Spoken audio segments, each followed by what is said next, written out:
இப்போ பரங்கிக்காய் பொரியல் எப்படி செய்யுதுன்னு பார்க்கலாம். அதுக்கு பாருங்கள், பரங்கிக்காயை நல்லா தோல் சீவிட்டு கழுவிட்டு பீஸ் போட்டு எடுத்து வச்சுக்கலாம். இப்போ தாளிக்கிறதுக்கு எண்ணெய் ஊற்றியாச்சு, கடுகு சேர்த்தாச்சு. அரிஞ்சு வச்ச ஒரே ஒரு பெரிய வெங்காயம்,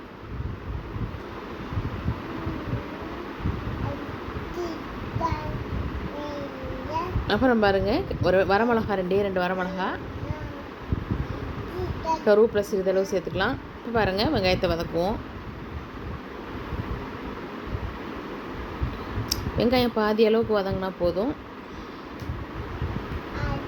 அப்புறம் பாருங்கள் கழுவிட்டு வச்சுருக்கிற அரிஞ்சு கழுவி வச்சுருக்கிற பரங்கிக்காயை சேர்த்துடலாம்.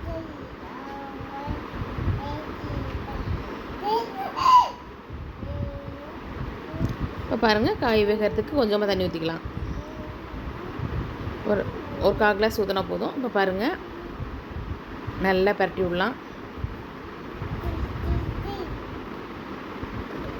காய் நல்லா வேகட்டும்.